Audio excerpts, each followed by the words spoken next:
आप देख रहे हैं शाहीन टीवी। नमस्कार, मैं मुशफिक खान और आप देख रहे हैं शाहीन टीवी। मैं बिहार से पहुंचा हूं तेलंगाना विधानसभा के चुनाव में और मैं इस वक्त मौजूद हूं तेलंगाना के विधानसभा चुनाव के लिए। मैं लोगों का ओपिनियन जानने आया हूं, उनके मन की बात जानने आया हूं। तो मैं इस वक्त चार मीनार विधानसभा में खड़ा हूं, मेरे साथ बहुत सारे लोग हैं।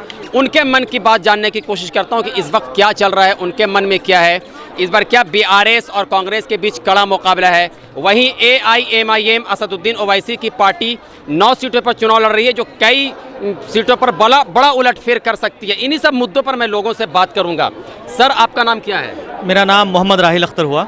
ये इसी हैदराबाद से हैं? नहीं, मैं संजोग आज ही चुनाव प्रचार के लिए पहुंचा हूं। मैं डिस्ट्रिक्ट सेक्रेटरी हूं किशनगंज बिहार से। अच्छा, किस पार्टी के लिए? एआईएमआईएम से। अरे वाह, तो आज आपने पहली बार हैदराबाद आए या इससे पहले कभी आए थे? पहली बार आना हुआ। तो हैदराबाद की बिरयानी खा लिया, पूरा एनर्जी ले लिया आपने, क्योंकि चुनाव प्रचार करने पहुंचे। बड़ा इत्तेफाक है ये। नहीं, बिरयानी तो खाना होगा ही, लेकिन इस वक्त जो जरूरी है ज़्यादा वो इस वक्त हैदराबाद तेलंगाना चुनाव है। और मैं जहाँ तक मानता हूँ कि ये चुनाव में पूरे देश का नज़र है। और पूरे देश का नज़र इसलिए है कि इस शहर से बैरिस्टर असदुद्दीन ओवैसी साहब आते हैं। और बीआरएस और कांग्रेस की बड़ी टक्कर बताई जा रही है। टक्कर क्या है? आप कांग्रेस को तो यहाँ हिंदुस्तान में बहुत जगह से देखते आ रहे 70 साल से। और मालूम होना चाहिए आपको कि यहाँ अगर पीआरएस का सरकार है, चंद्रशेखर राव का, तो उनके साथ इनका सॉफ्ट रवैया रहा है। इसलिए रहा है कि पूरे हिंदुस्तान में कोई भी स्टेट में, चाहे वो कांग्रेस की सरकार या बीजेपी की सरकार हो, माइनॉरिटी के लिए कोई इतना बजट नहीं लाया होगा। है कोई विधानसभा में बताइए कोई स्टेट में जो 2500 करोड़ का बजट हो, है ना? वो पूरे तेलंगाना में है। आपका क्यों है? क्योंकि चंद्रशेखर राव की सरकार यहाँ पे है और ये माइनॉरिटी के लिए खुला बजट छोड़ रखा है। भाई, यहाँ के आवाम के लिए काम किया है, इसलिए कांग्रेस को यहाँ लोग जो है दूर रखना चाह रहे हैं। आप यहाँ पर आए हैं एआईएमआईएम के चुनाव प्रचार के लिए बिहार से चल के, तो आप यहाँ आकर के क्या देखा, क्या दिख रहा है अभी आपको? क्या स्थिति दिख रही है? मैंने यहाँ आके बहुत कुछ देखा। मैंने यहाँ की ये देखा कि ये शहर जो है ये उर्दू अदब का शहर है। और इस बात को कतई नहीं भूलना चाहिए कि यहाँ से बैरिस्टर साहब इस हैदराबाद शहर से है, यहाँ इसी चार मीनार से मुझे लगता है सांसद हैं। और ये सोचना चाहिए कि इस वक्त अगर कोई देश को और संविधान को बचाने के लिए लड़ाई लड़ रहा है तो जनाब बैरिस्टर असदुद्दीन ओवैसी साहब है। मैं समझ सकता हूं कि हिंदुस्तान का इस वक्त पूरी निगाहें इस चुनाव में है, तेलंगाना चुनाव में। मैं भी देखा यहाँ पे एक चीज़, और मेरे फ़ोन में है, मैंने यहाँ देखा कि एक सचिवालय देखा, जो वो सचिवालय का नाम रखा है डॉक्टर भीमराव अंबेडकर सचिवालय। मुझे बताइए, हिंदुस्तान में शायद ही कोई ऐसा स्टेट या राज्य होगा जहाँ इस तरीके का खूबसूरत सचिवालय बनाया होगा, जो इस तेलंगाना के आवाम के लिए यहाँ की सरकार ने बनाया है।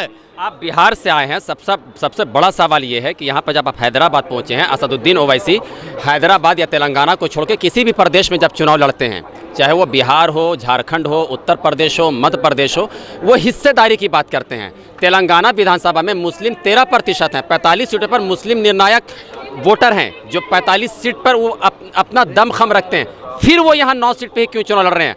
क्या वो भी हिंदू मुस्लिम को बांट के हिंदू मुस्लिम में ही राजनीति करना चाहते हैं? अभी मैं फ्लाइट से सफ़र करके आया हूं और एक मिसाल आपको बताना चाहता हूं कि मेरे इकोनॉमिक क्लास में सीट थी। मेरे बगल में रामचंद्र नाम का एक व्यक्ति थे। वो हैदराबाद शहर से जाकर के नेपाल में वो एक प्रोजेक्ट चला रहे हैं, 220 करोड़ का प्रोजेक्ट। मैंने उनको कहा कि हैदराबाद मुझे बताइए कैसा शहर है, क्या असदुद्दीन ओवैसी को वहाँ के लोग बोले कि हैदराबाद एक ऐसी अदब की शहर है जो आज तक मैं बचपन से बड़ा हो गया हूँ और इस वक्त हर एक महीने में नेपाल से हैदराबाद जाना आना करता हूं, ये बागडोगरा एयरपोर्ट से, लेकिन आज तक कोई वहां दंगा नहीं हुआ।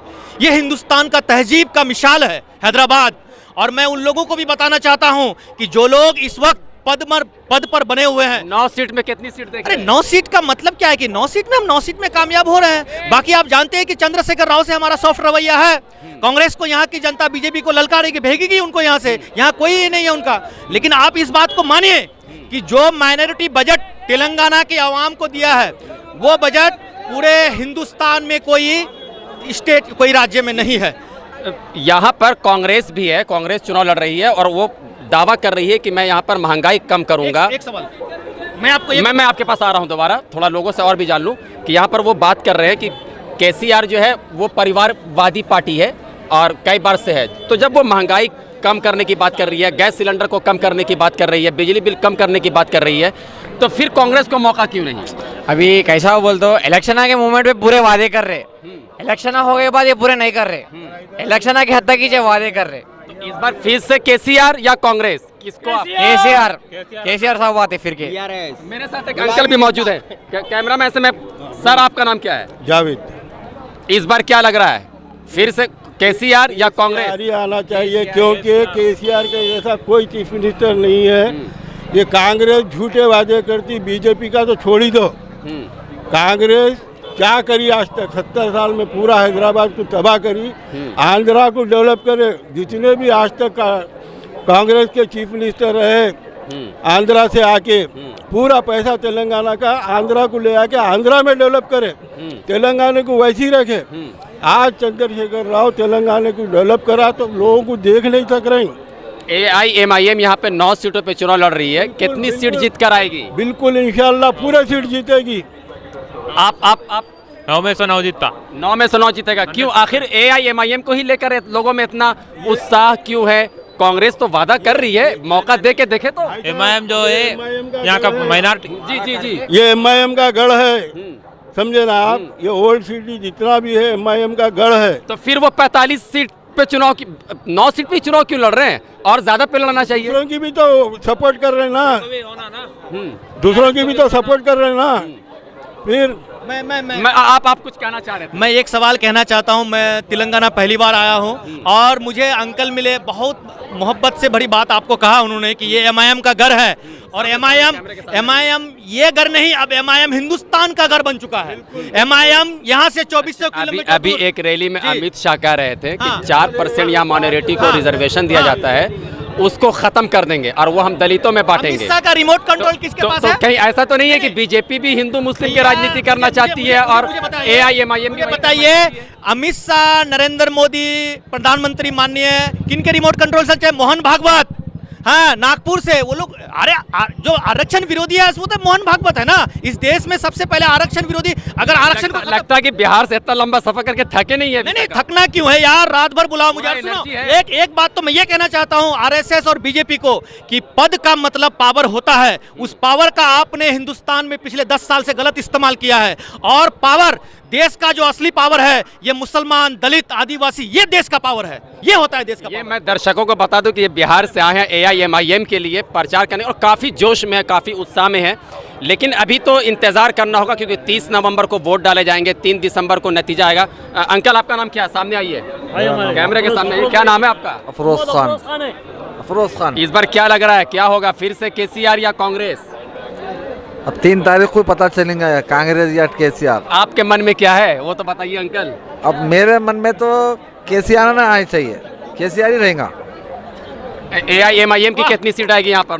9 में कितनी सीट जीत कर आएगी? 9 सीट पे चुनाव लड़ रही है। पूरे 10 एक एक्स्ट्रा। सर आपका नाम क्या है? फैसल शेख। इस बार क्या लग रहा है तेलंगाना की राजनीति? तेलंगाना का, मैं थोड़ा हट के क्वेश्चन ये करता हूँ, तेलंगाना का ज़मीनी मुद्दा क्या है? क्योंकि लोग, कांग्रेस कहती है कि मैं महंगाई को दूर करूंगा, गैस सिलेंडर सस्ता दूंगा, बिजली बिल कम करूंगा, या जो भी सुविधाएं हैं वो पहुंचाऊंगा। एक बार मौका दीजिए। तो फिर आखिर लोग मौका क्यों नहीं देना चाहते कांग्रेस को? कांग्रेस जितने वादे करती है सारे झूठे होते हैं और वो झूठ के अलावा कुछ भी नहीं बोलती है।